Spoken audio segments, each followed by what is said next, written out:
Hey, hi guys. So I was trying to learn, or actually not learn. I wanted to make sure that I understand the concept and see it. Although I memorize the concept, but seeing it in a way that you understand it, it's the best thing, right?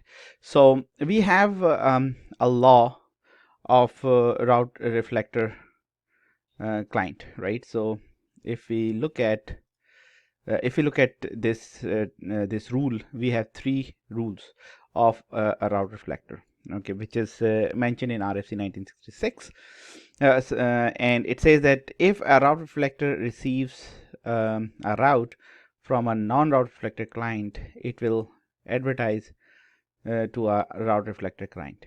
It does not advertise to a non-route reflector client. Okay, so it will not go there. Then this rule number 2 says if the route reflector receives a route reflector a route from a route reflector client, then it advertises to another clients and non-clients. Even the route reflector client receives it, and it will uh, drop it because of its originator ID for the loop prevention. And if a route reflector receives a route from eBGP peer, it advertises the route to route reflector client and non-reflector route reflector client. So these are the three rules which I want to test in this lab. And you can see we have route reflector clients, and then we have non-route reflector clients, and then we have eBGP clients. So this is what I'm trying to make here. So now that you understand the concept of this lab, what we are going to test on this one. So let's start and do the configuration based on that. So right now what I have done is that I have done the addressing as per you see whatever I have, and we will make BGP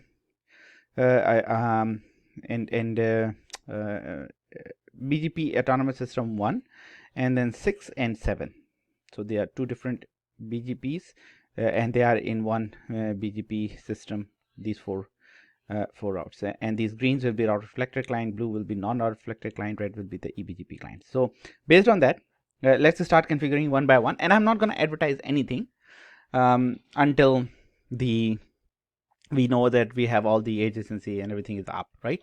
So let's go to the route reflector client and let's verify or let's do the configuration accordingly, right? So I will say no BGP default IPv4 unicast, and then I will have a neighbor, right? And then we can have multiple neighbors. So let's say we will have, and let me edit this guy. This is 10.1 just for the sake of our understanding so that nobody gets confused about the numbers.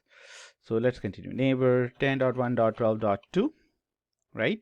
And let's it has a remote AS of 1 as well, and I have neighbor 13.3, and then I have neighbor 14.4, and then I have neighbor 15.5, and then I also have a neighbor 16.6 with the remote AS of 6, and then I have 7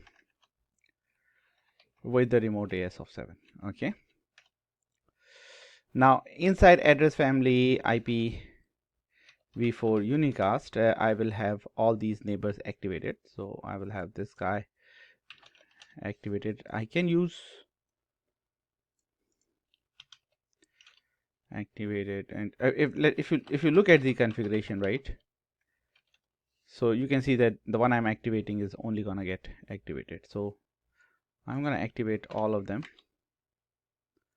just for the sake of this lab. So one by one, you can use Notepad to do this thing faster, right? So once I'm done with that, now I know that 2 and 3 are route reflector client. So I can go to 2 and I can say route reflector client, and that the same goes to 13.3, that they are route reflector client, right? And they don't know anything about the connected interfaces, right?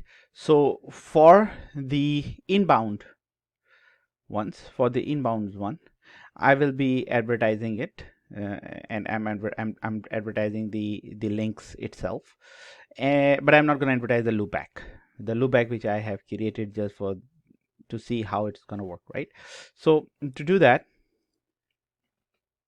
the thing which I'm going to do, because I have two eBGP as well, and I do not want to advertise my links, so I can say to all of my IBGP client next hop self as well, right? So let's do this one as next hop self, and this will only work for the eBGP connection or learn routes, right? Not for the IBGP. So that is gonna happen for this one, 13, then 14, and then last one is 15, right? So that is done. Now let's do the network statement of 10, 1, 12, 0 with a mask of 255.55.0, and I can also define 13, 14, and 15, right? So this is not learned by anyone. These are learned, these are self-originated routes. So if I do a write, and if you look at the configuration, you see that I have next hop self and for all my IBGP ones, and I have Route-reflector client for two of them. Now if I look show BGP IPv4 unicast, you will see that I am advertising those four routes which are directly connected to me.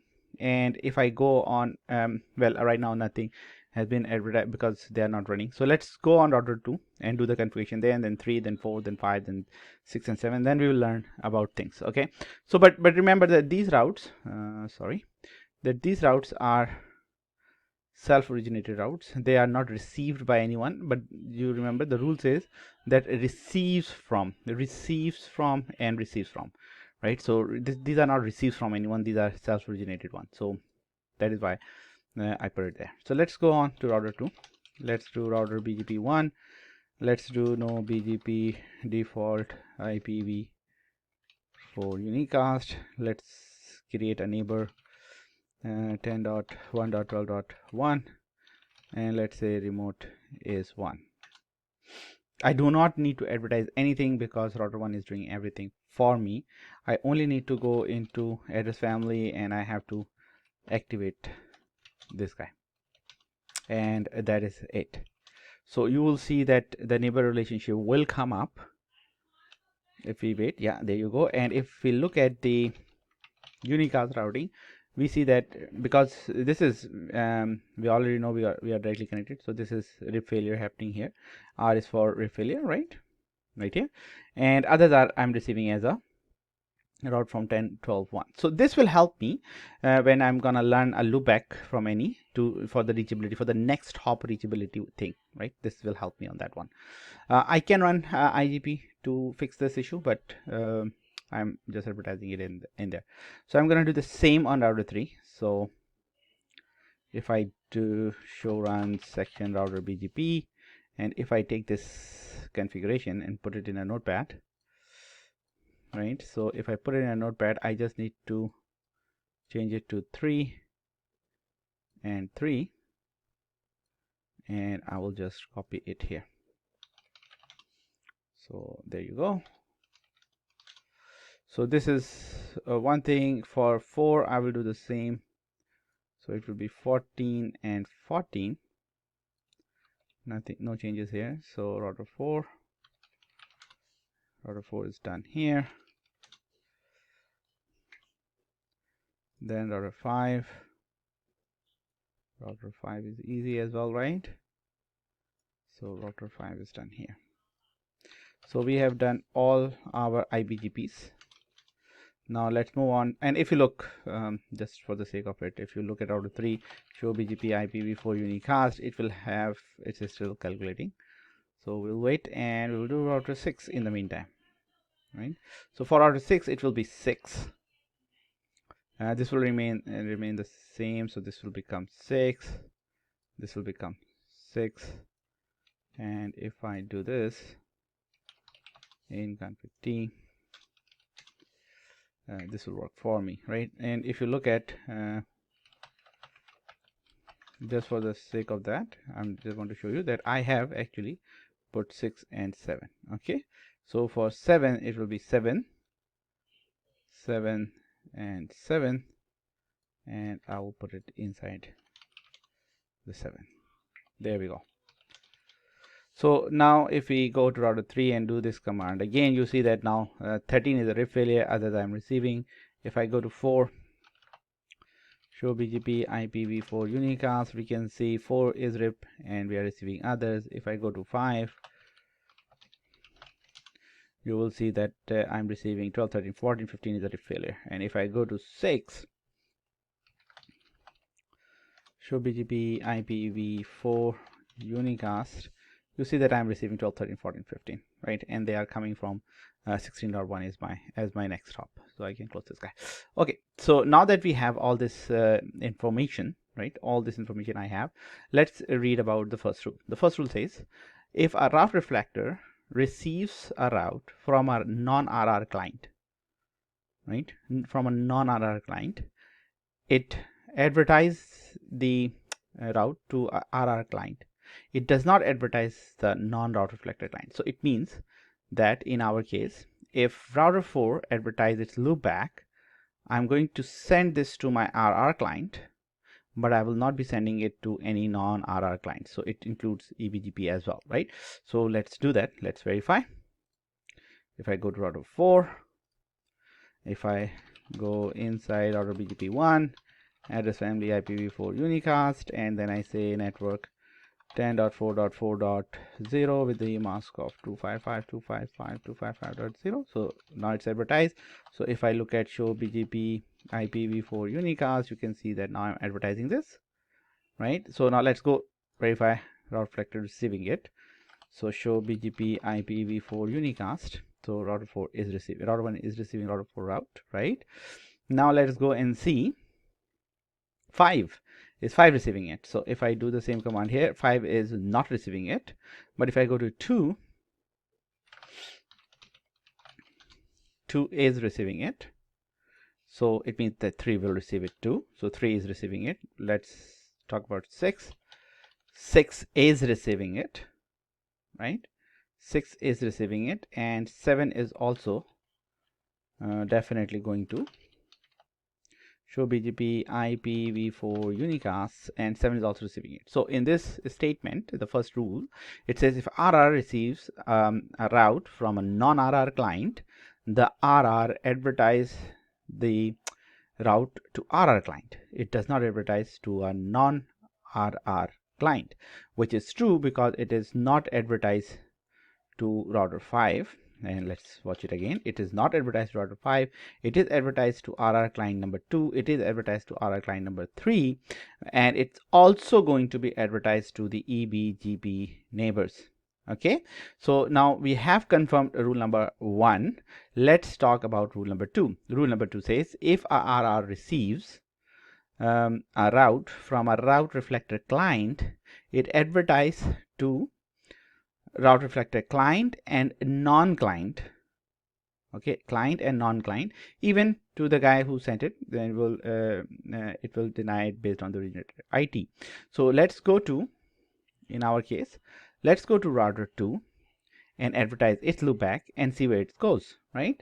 So if I go to router 2 and if I go to config t router router BGP1 address family IPv4 unicast, and then advertise.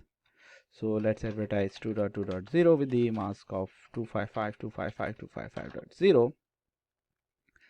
And if you look at route reflector, it will receive it from 2. So there you go, it receives it from 2. Now it's gonna send it to the route reflector client. So 3 is going to receive it. Now 4 non-RR client will also receive it. So it receives it. 5 will also receive it. 5 receives it. What about 6? And 6 also receives it. So eBGP clients also are going to receive any route being advertised by non-RR client or RR client. From non-RR client, it will not go to non-RR client, but it will go to the green and red. From green, it will go to green, blue, and red. So all of them will receive it. And we can check it here as well, just for the sake of it. And now let's talk about the third rule. The third rule says if an RR receives a route from eBGP pair, it advertises the route to all of them again. So let's go back and let's go to the router number 6, and let's say router BGP 6, address family IPv4, and network is 10.6.6.0 with the mask of 255.255.255.0. and right, let's go to 1 because that's the direct neighbor. He should receive 1. So here we go, he received 10.6.6. now let's go to Route-reflector client and see he's going to receive it. Yes, the Route-reflector client receives it. Route-reflector client number 3 is also going to receive it. That's pretty fine. He receives it. What about non-Route-reflector client? He should also receive it. So router it's going to receive it as well. And then router 5 is going to receive as well. What about router 7? So router 7 is also going to receive it. So that's how the rule works. If a Route-reflector client sends, it goes to everyone. When an eBGP sends, it goes to everyone. But when non-Route-reflector client sends, it only goes to RR client and eBGP, but it won't go to the non-RR client. So in other words, if I want to write it here, so if I want to write a note here, right, RR client sends to RR, then RR is going to send to non-Route-reflector client and like this, and eBGP clients. Okay, when eBGP sends to RR, RR is going to send it to RR as well as NRR as well as eBGP clients. Okay, and then when non-RR client sends to RR, it will go to RR and eBGP clients, but non-RR client will not receive it. So let's bold it. Let's do a bold. Let's change the size to 16, and there we go. So this is the rule, and this is what we tested. Thank you for watching.